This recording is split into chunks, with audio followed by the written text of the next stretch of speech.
Alright guys, it's Anthony here from BW Physique and Fitness, down at the studio with NLP guru Vivian Smith. Thank you. I love being called a guru. Absolutely. It's the next stage in your journey, in your life journey. Yeah. Basically, I've been chatting with Vivian over the past few weeks, and we've got some great ideas on with the whole NLP thing. We've got some great ideas on how it can help you with your weight loss, how it can help you with changing your lifestyle, changing your habits, and all that kind of stuff. So I'm going to grill her now, and we're going to find out what we can that you can then take away and use for you. So, Vivian, first of all, tell us what NLP actually is. People are often a bit worried about NLP. You know, it sounds a bit like mumbo jumbo. It stands for Neuro Linguistic Programming. There you go.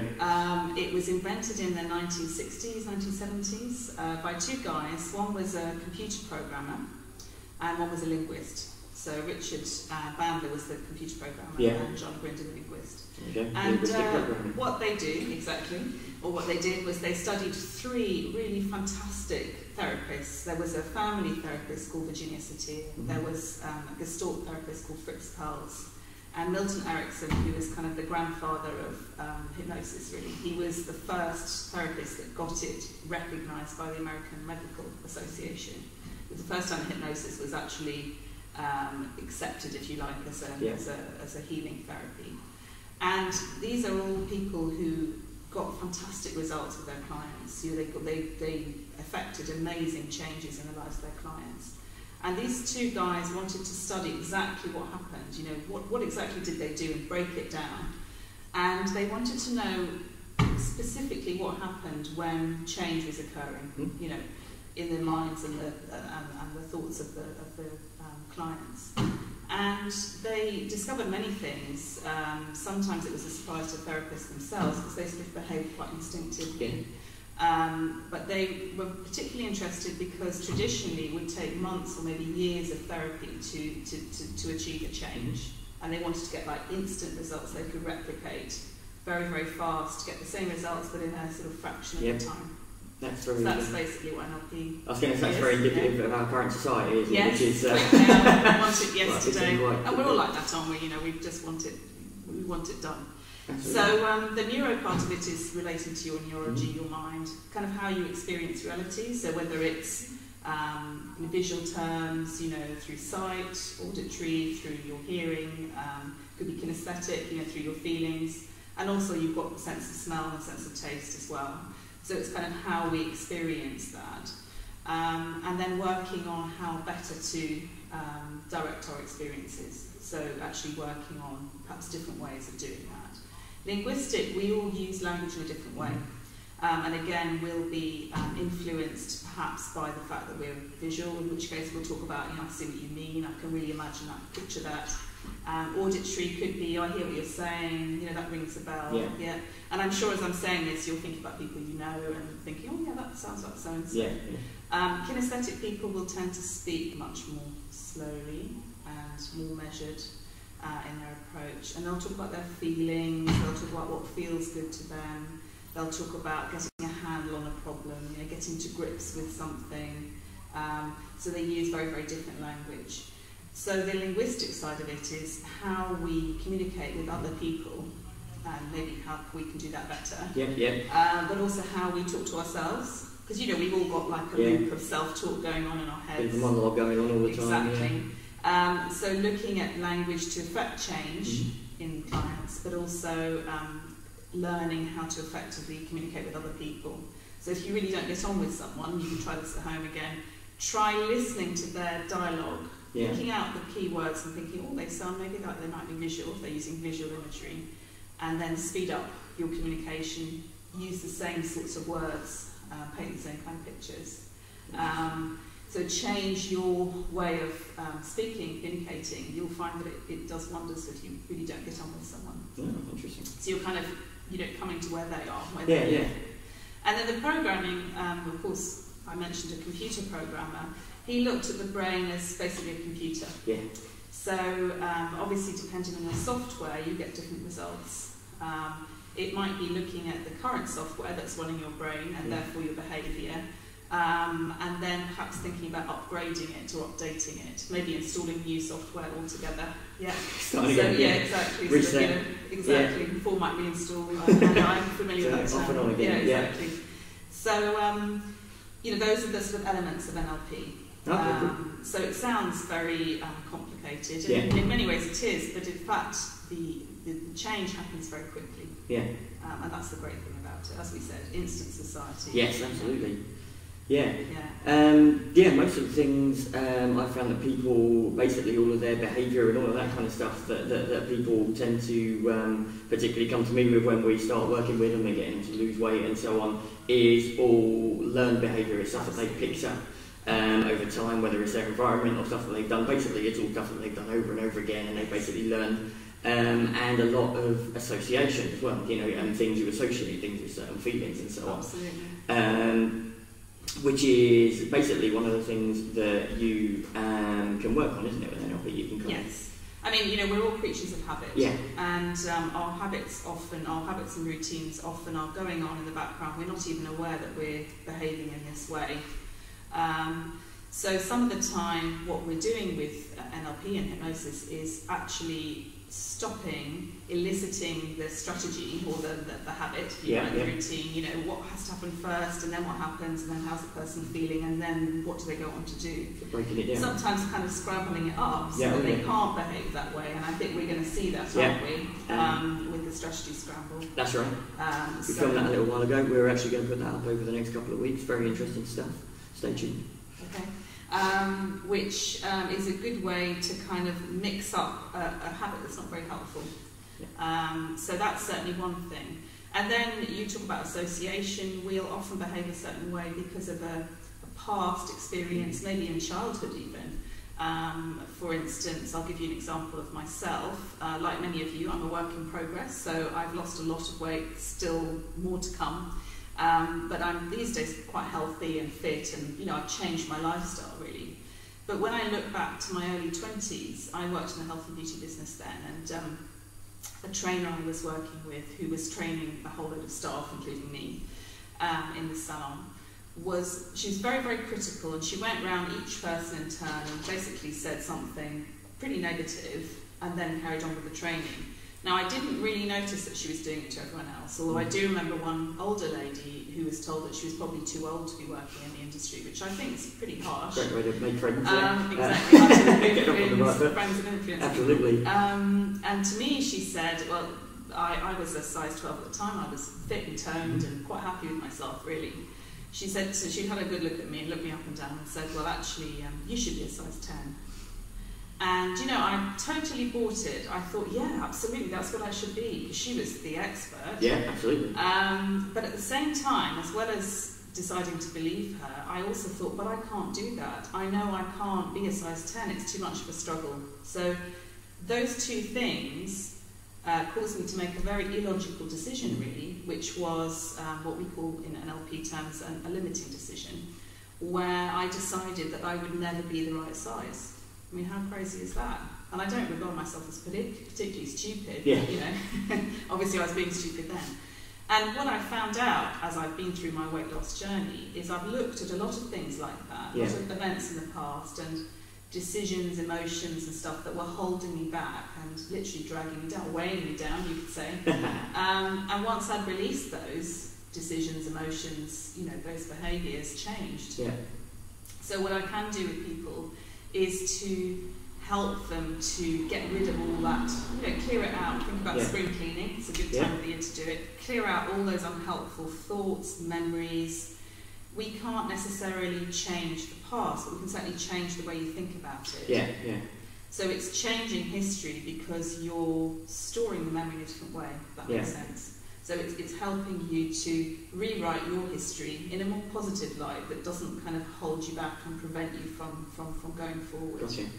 Yeah. That's really interesting actually. You're saying it's almost like a conflict in opinion. You think, well, I should be a size 10, but I'm not ever going to be a size 10. So what do? You're kind of stuck in this rock and a hard place, aren't you? And then what people do then is they find themselves indulging in sort of self-sabotaging behaviours, and you're familiar with that. I see that all the time. Yeah. I'm sure a lot of your clients do that. We all do at some stages. and they're not necessarily aware of why they're doing it. Yeah. It's just, if you like, part of the programming that's going on in the background, quietly, your subconscious mind. So through NLP and hypnosis, we can actually, change that. But I know we were talking about eating and sort of strategies. The other thing I do is I teach people the strategies of naturally slim people. Yeah, that was something else we were talking about, which would be really interesting. Yeah. Because of course, if you took a naturally slim person, someone who never had to try to be slim, was just naturally slim, they wouldn't feel deprived. They wouldn't feel, really fed up because they were missing all this wonderful food. They wouldn't be beating themselves up all the time about what their choices were. And in fact, they probably wouldn't even be consciously choosing particular behaviour. They would just be running their own program. Whereas people who diet are doing all those things. They're beating themselves up, they're depriving themselves, they're feeling guilty all the time. They're feeling annoyed about what they're missing, and it's that sort of feeling of deprivation, which is almost bound to make you want to break out at some point and freak out against it. Yeah, absolutely. The chocolate. Raid the cookie jar. And as a serial dieter, which I was for many years, I really recognise that. It's a constant cycle of starvation, if you like, and then excess, and then back to the starvation again. And as you know, the diet industry does very well at it. Oh, absolutely, yeah.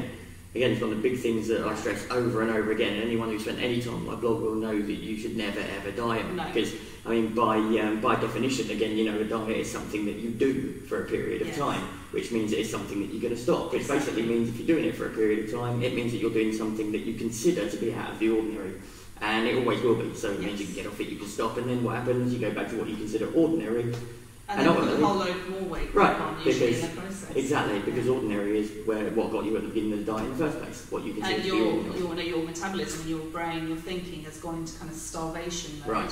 So it's been storing up all the fat, because it may never get any more. Exactly. And then it kind of has a party Survival. with it. Has a party with it, that's awesome. So just to so that you can use this at home, to give you some ideas about the naturally slim strategy. Taking your average slim person, someone who doesn't have to think about what they eat.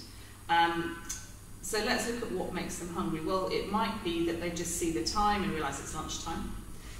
Someone might be talking to them about food and they think, or they might see food, perhaps, and think, it might be time to have something to eat. Now, instead of just diving straight in, what they'll be doing is they'll think of a possible food choice in their mind. So, sandwich, soup, salad, whatever. And instead of, again, just diving in, they're going to weigh it up. So this might all happen quite quickly. This is the process they go through. They think, well, how will that feel, not just as it goes into my mouth, how will it taste?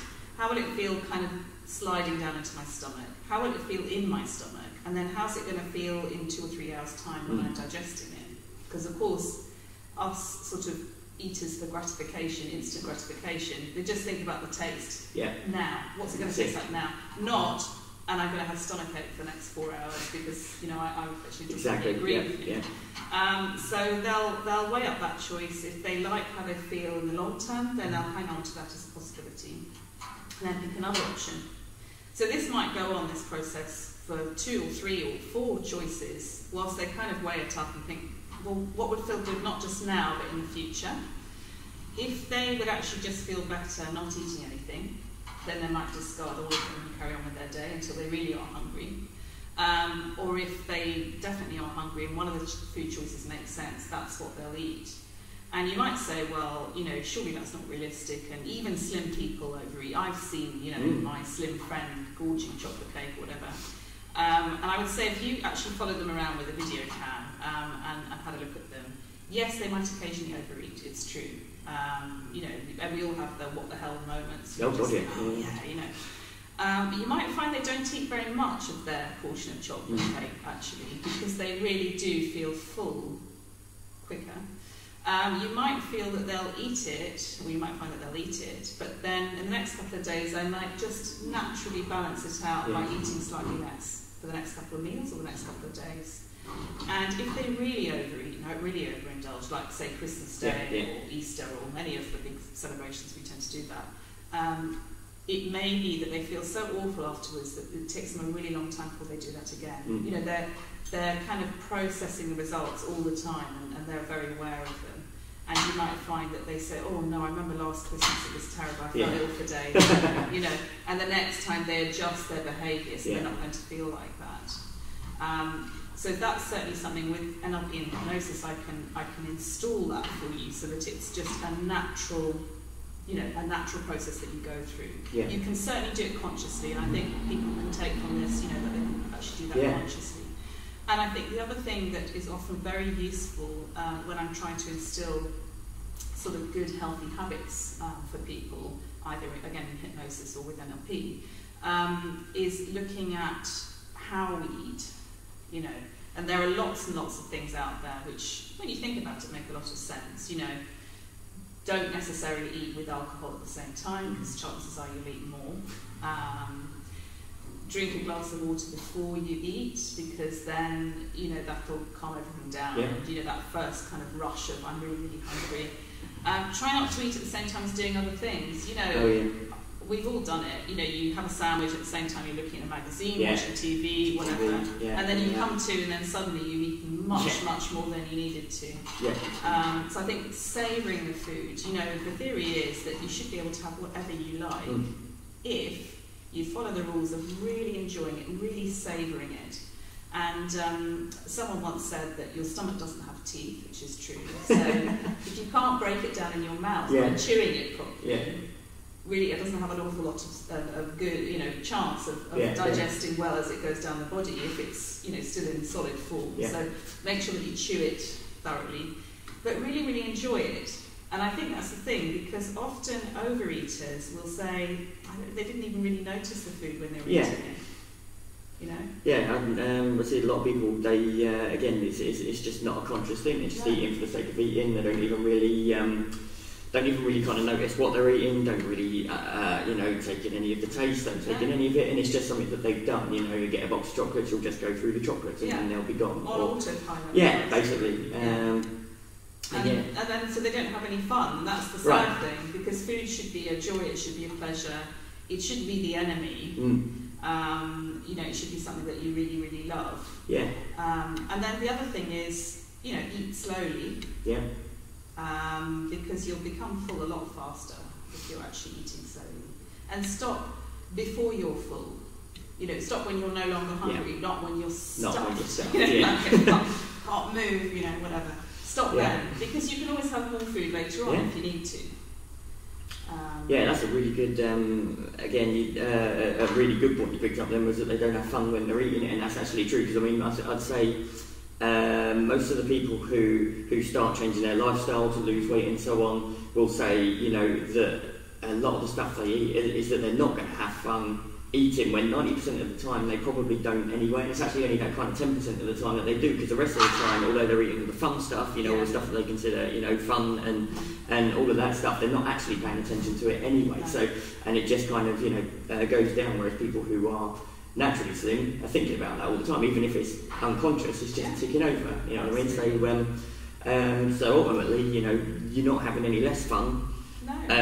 It's just the way it's perceived in your mind. You think, okay, I'm being deprived, I'm not having. So again, it's all about changing your thinking, and I suppose the great thing about changing the way that you eat is that you don't have that horrible feeling of guilt afterwards.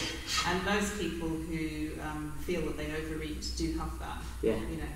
So they finish the box of chocolates or the tub of ice cream, and they come and they think, oh my god, what have I done? And either they just think, oh, what the hell, I'll just carry on. I might as well keep going. That kind of gallows mentality. That's it. Or they just, again, beat themselves up. And that, I can tell you for sure, is never going to help you do anything. It's not going to help you stick to being healthy. It's not going to make you feel great. You know, none of it is very productive.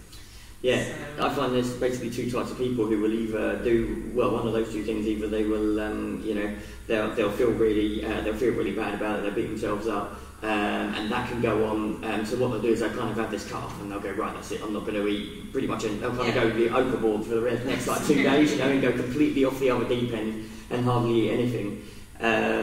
which physiologically isn't good either. That just kicks in what we call the feast-famine response. But also is, like you say, they'll go, oh, screw it, I've done it anyway. And this can also go on for days. They'll think, particularly if someone's actually trying to change their eating habits and it's going to get done, particularly they go, that's it, I'm off the wagon now, screw it. What's the point? I might as well just keep going, And they're doing it can take them days or even weeks. I've known people to actually, pick themselves up again by the scrap and then go, like a massive binge. Essentially, long which is not going to help. Now, there is one thing, and I know that we've also looked at particular foods where, try as you might, you're just totally out of control around those foods. And again, you'll see Jane. And her experiences with chocolate. That's right, I'll just quickly explain that. We did another great demonstration talking about association, which we were earlier. We got one of my other gorgeous boot campers in, Jane, who's a bit of self-confessed chocoholic. And basically what we did was we essentially, it was like we replaced what she thought about chocolate, all of those feelings, with how she thought about something she really didn't like. Is that right? Something like that? That's right. So we changed the association. And basically I've seen her, she hasn't touched chocolate since. This was over a week ago, and this is who, and she is quite literally, she had all these feelings whenever she had chocolate, she had this association that it made her feel really good and so on, and we changed it. Talk through that. It's totally changed. So what you do with that, and you can pick any food or drink that you really love but you'd actually like to hate, because we've all got that food which is like a trigger, which is kind of like a danger food, if you like. Where we're doing perfectly fine, and then suddenly you have some of that, and then you can't stop. So maybe we don't all have it, but I'm speaking from personal experience. And chocolate certainly was one with me. And if, like Jane and myself, chocolate just takes on these sort of huge proportions of wonderfulness, what you can do is you can take something of a similar type. It's got to either look the same as chocolate or in some way be similar. It might even just be the same colour. Okay. And all we could find at that point, I think, was raw liver. Liver. That was the one. So raw liver, Jane finds completely repulsive, and it doesn't need to be that. You can pick your own. Your own nemesis. Yes, exactly. Yes, the evil food. Something that makes you really want to throw up when you think about it. That really brings up very strong feelings of distaste. And as we all store our memories and our thoughts in a particular way, in a visual way, if you like, on the screen of our mind, what you're doing is you first of all elicit all the qualities and associations with the desired thing, the loved thing, and actually you can catalogue it, you can work out whether it's black and white or colour, whether there's any feeling associated with it, whether you say something to yourself when you see it. There's a particular sort of set of qualities associated with that wonderful thing that you'd actually prefer to hate. And then you look at the thing that you find repulsive, and again there'll be a whole load of qualities associated with that thought or that memory. And what we do is we fuse the two together. So from now on, this thing that you really want to hate, you will hate, because it tied up with all the old feelings that you used to have are all these feelings of disgust and repulsion and that, and it works, an absolute treat. As you said, she hasn't touched chocolate. No, she hasn't. It took 10 minutes, I think, something like that. Probably not even that. And I'll get the video up later so you can watch it yourself. But it's very interesting. She texted me almost at that same afternoon to say that she went into the co-op and she didn't want to touch anything, whereas normally she'd go in and pick up a bar of chocolate, on your way out, as you do when it's all perfectly placed for impulse buying and all of that stuff. Didn't touch it. So that again has done. It's changed her association. It's changed what she thinks about, when she has chocolate and stuff. And I think that's the thing, that there's no one right way for everybody. So you're all unique, you're all individuals, everyone's going to respond in a slightly different way. So what I always do is I talk to the client, find out what their particular issues are, what they feel is really the problem. And then together we work on, which route we're going to take. People often worry that it's going to be that you're going to have something done to you. Oh, yeah. And I would actually say it's not like that at all. I'm just the tour guide. So I'm kind of taking you on a guided tour of your brain and your thought processes and sending you in the right direction. But it's got to be with your buy-in, And I think, again, in the 80s, 80s, NLP was used a lot in very, very aggressive selling because it can be used to kind of gain rapport, and it was used to influence people. And I have to say that since then it's had a major overhaul. So the people who work with NLP today do it in a very ethical way. And we're always taught that, it's got to be ethical, ecological, if you like, safe for you, safe for the planet, safe for everyone else. So we're not using it the dark side. It's not going to be like that. Just to put your mind at rest in case you're a bit worried about that. And it is always working with your imagination and your thought processes, whatever they may be. And that's the great thing about it, I think. And I love it because it's so fascinating. Finding out how people think about things and how they store their memories. And some unexpected things happen sometimes. But it never leaves you in a bad place. So the whole thing, because it's so quick, the change, it lets you examine unhelpful stuff or sad stuff or emotional stuff, but it's always from a place of safety, so you're never right in the thick of it.